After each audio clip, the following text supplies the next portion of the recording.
देखकर हर कोई हैरान।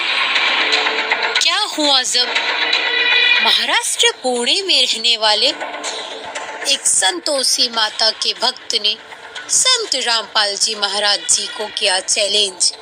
कैसे हुआ सत भक्ति से चमत्कार, सुने आप भी।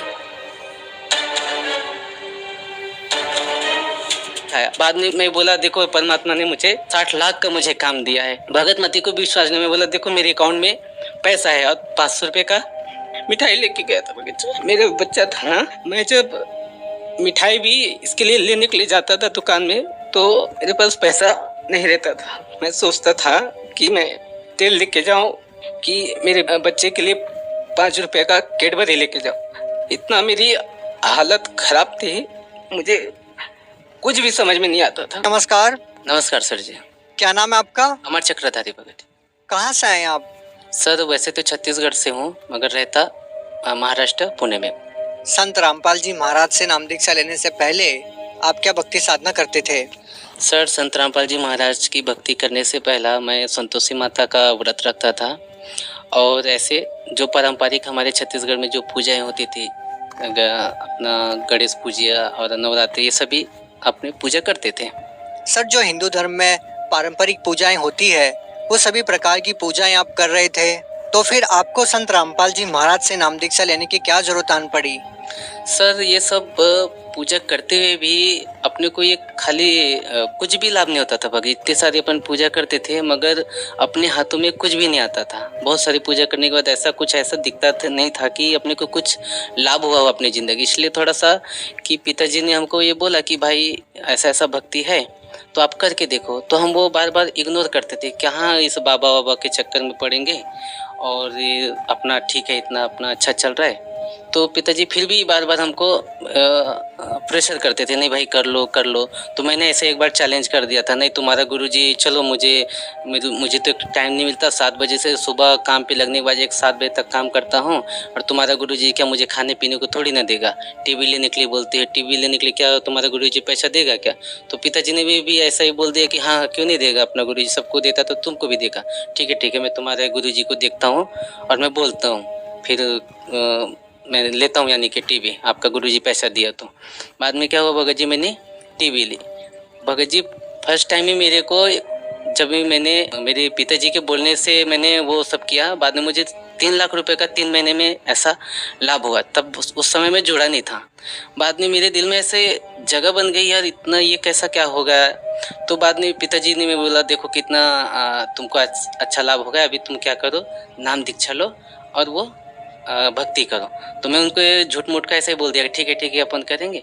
बाद में मेरी शादी तय हो गई। शादी में कैसे भगत जी, छत्तीसगढ़ में मेरा शादी होना था तो मेरे शादी में 4 बकरे कटना था।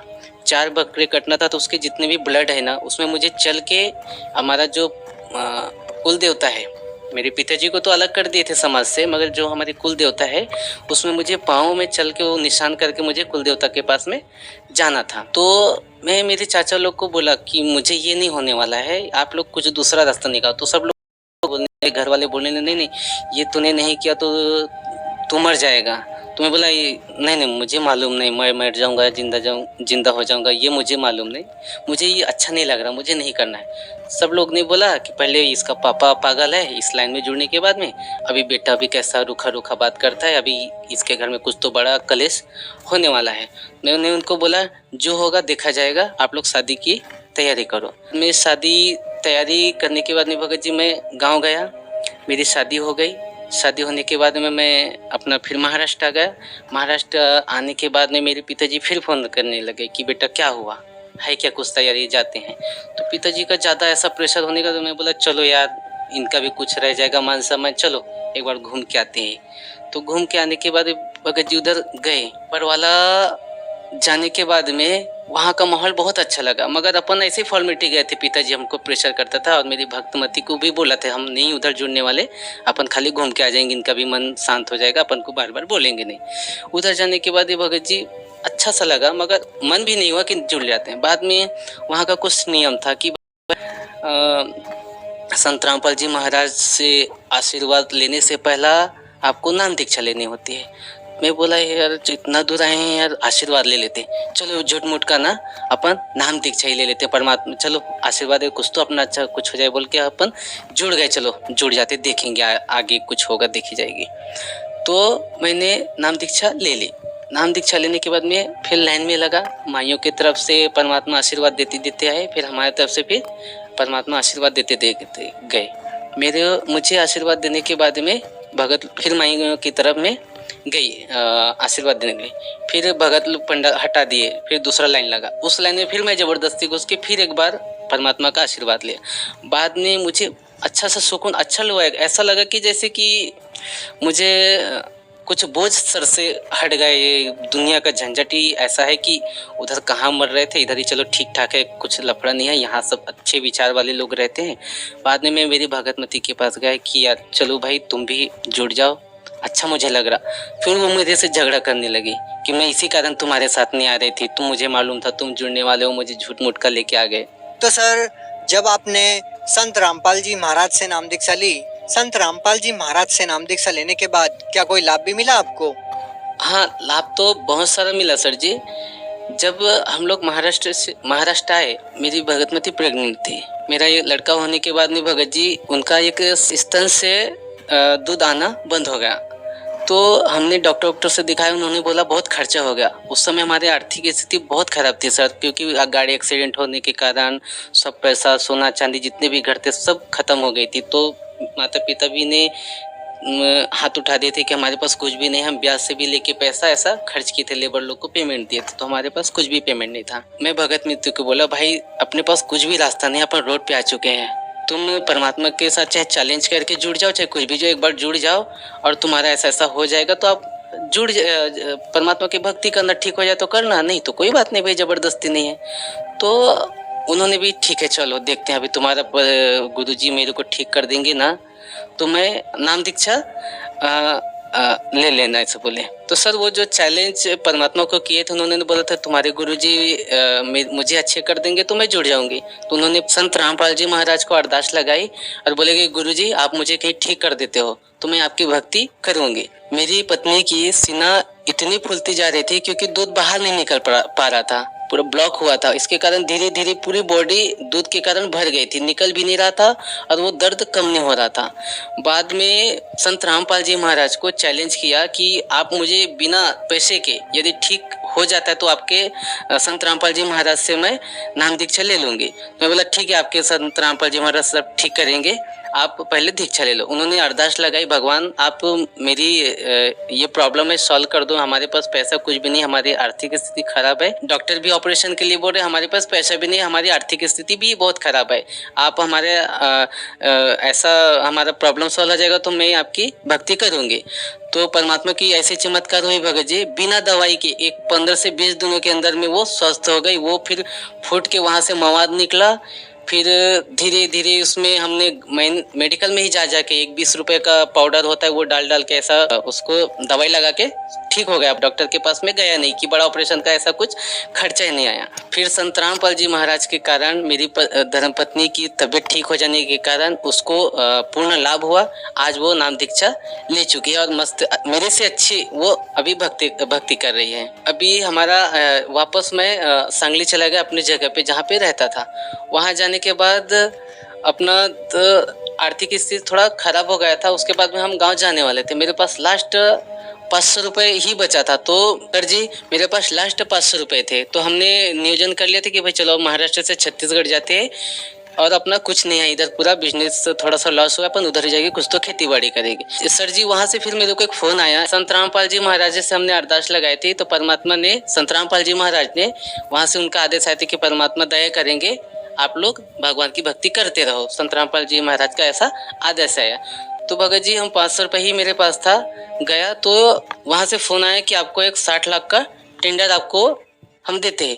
तो मैं कम से कम भगत जी उनको सर जी उनको 50 बार बोला कि ये मुझे कैसे आ सकता है, मैं तो ये बिल्डिंग बनाने का काम ही नहीं करता, मैं लेबर कॉन्ट्रैक्टर हूँ। लेबर कॉन्ट्रैक्टर, आप मुझे बिल्डर का काम बता रहे कि आपको हम इतना पैसा देंगे और आपको हमारा घर बना के देना पड़ेगा। तो कम से कम उसको मैं 50 फोन लगाया और बाद में पूरा वेरीफाई किया कि भाई सच में ऐसा है क्या। तो बोले हाँ है। तो बोले नहीं मुझे यकीन नहीं होता। तो मैं वो 500 रुपये लेके उनके पास गया। वो मुझे उसमें नाश्ता भी करना था, पेट्रोल भी डलाना था और 70 किलोमीटर जाके वापस भी आना था, मतलब 150 किलोमीटर जाना आना था। गया, सर जी इतना बड़ा चमत्कार हुआ परमात्मा संत रामपाल जी महाराज की वजह से। मुझे 50,000 रुपये जगह पे एडवांस दिया। मेरे पास सिर्फ 500 रुपये था लास्ट टाइम। जब मुझे 50,000 रुपये दिया तो मेरी वहाँ पे आंसू निकल गए। मैं बोला भगवान ये क्या मेरे पास इतना बड़ा चमत्कार होगा कि मैं यहाँ का अनजान, मैं छत्तीसगढ़ का रहने वाला, ये मुझे 50,000 कैसे दे दिए, क्या हुआ कैसे हुआ बोल के।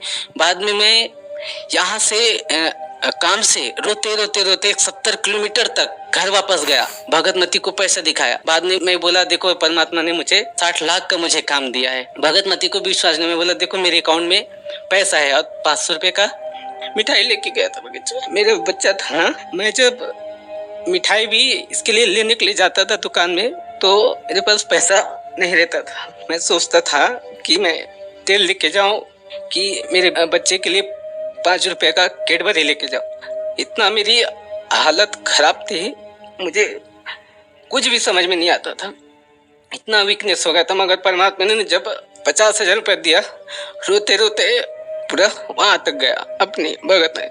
मेरी भगत में भी इतना रोने लगी। देखो इतना बड़ा चमत्कार कर दिया परमात्मा कि अपन अच्छे से भक्ति करेंगे, ये दुनिया के नफरे में नहीं पड़ते अपन। सब जो दुनिया अपने को रखे या ना रखे, संत रामपाल जी महाराज को जिंदगी भर अपन छोड़ेंगे नहीं। जान दो दुनिया की अपन दुनिया के सुनने वाले ने अपने चौका गांव निकाला करे, चाहे दुनिया से कहीं से कुछ अपन परमात्मा को नहीं छोड़ेंगे। ये इनका जीवन दान देने का मेरे को भगत जी अभी के डेट में कम से कम 60 लाख मुझे काम मिलने के बाद भगत जी सर जी मैंने उनका पूरा काम कंप्लीट किया। कम से कम 1.5 करोड़ का अब तक काम किया उनका भी। मेरा काम अभी कम से 8 साइड मैंने फाइनल किए हैं। 3 काम मिलने किया, 60 लाख का टेंडर हुआ वो फाइनल किया। बाद में मुझे 3 काम और मिला कम से कम 40 लाख का, वो फाइनल किया। अभी कम से कम मेरा 25 लाख का काम चालू है, वो मैंने अभी पेंडिंग है, आधा अधूरा काम है।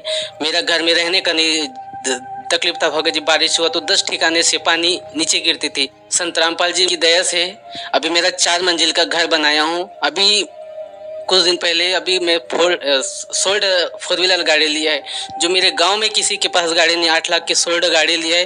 पूरे गांव वाले बोलते हैं कि भाई इनके पास क्या सोने का खान मिला है। मगर उनको बोलते सर जी की भाई संत रामपाल जी महाराज के शरण में आने के बाद में हुआ थोड़ा तकलीफ हुआ स्टार्ट में। परमात्मा अपनी वाणी में बोलते हैं कि धीरे धीरे रे मना धीरे सब कुछ होए, माले सिंचे सौगड़ा ऋतु आए फल होए। सर मैं लुट पिट जगह था, सिर्फ मैं लास्ट में मेरा 500 रुपये ही था। परमात्मा की दया, संत रामपाल जी महाराज की दया की वजह से 60 लाख का मुझे काम मिला। अभी मेरे करोड़ों का बिजनेस चालू है। 4 मंजिले का घर टिका लिया हूँ। मेरे गाँव आसपास, मेरे गाँव में क्या सर जी, आसपास की 20 किलोमीटर 50 किलोमीटर अभी घूमेंगे तो किसी का 4 मंजिल मकान नहीं है। सोल्ड मैंने गाड़ी ले ली। अभी परमात्मा की दया से, संत रामपाल जी महाराज की दया से अभी भगत जी मैं अपने एरिया में टॉप में हूँ। सब बोलते कि भाई ये अच्छे लाइन में जुड़े। पहले तो हमको कोसते थे कहाँ ये अपने जिंदगी बर्बाद कर। अभी इस परमात्मा का भी उन लोग भी बोलते संत रामपाल जी महाराज का ज्ञान अच्छा है और वो भी अभी सहयोग करते हैं मेरे गाँव में। आपको मैं एक और बात बताना चाहता हूँ। जब हम गाँव में रहते थे तो हमारा दारू का धंधा था, चिकन मटन का धंधा था, बकरी बेचते थे, मुर्गी बेचते थे, कबूतर, ये सब चीज बेचते थे। हम क्या करते थे, 10 दारू की जो बोतल रहती थी उसको हम खोल के 10 का उसमें पानी डाल के उसको 15 बनाते थे और उसको सही तरीके से लेबल लगा के सब बेच देते थे। मतलब 2 नंबर का काम सब करते थे। फिर सिगरेट पीता था मैं, इतना सिगरेट पीता था कि मेरे हाथों से सिगरेट हटती नहीं थी। जब तक मेरा 2-3 पैकेट 4 पैकेट खत्म नहीं होता था, 12-1 बजे 2-2 3-3 बजे तक जगता था। सर हमको टेंशन आ गई थी कि परमात्मा संत रामपाल जी महाराज के नियम में लिखा था तुमको यही नहीं करना, तुमको शराब नहीं बेचना, कुछ ये बकरे नहीं बेचना, बकरे नहीं काटना, ये नहीं करना। वो तो हमको टेंशन है कि हमारा घर गृहस्थी कैसे चलेगा। संत रामपाल जी महाराज की दया से अभी ऐसा दया भगत जी, मेरा अभी करोड़ों का बिजनेस है। सब धंधा वो गोरख धंधा छोड़ने के बाद में अभी देखो भगत जी मेरे एरिया में परमात्मा ने मुझे शिखर पे पहुंचाया। अभी मुझे 1 रुपए की कहीं किसी से हाथ फैलाने की किसी की गरज नहीं है कि मैं किसी से 5 रुपए मांगू। मांगो या 10 रुपए मांगो, परमात्मा ने मुझे शिखर पे पहुंचाया है। सर जी, मैं परमात्मा मैं अपने संत रामपाल जी महाराज के लिए ये शब्द उच्चारण करता हूँ, क्योंकि मेरा भगवान और सब कुछ मेरा संत रामपाल जी महाराज। मुझे तो पता नहीं कि कौन क्या है, मगर मेरे लिए संत रामपाल जी महाराज मेरे लिए भगवान है। सर, आप भगत समाज को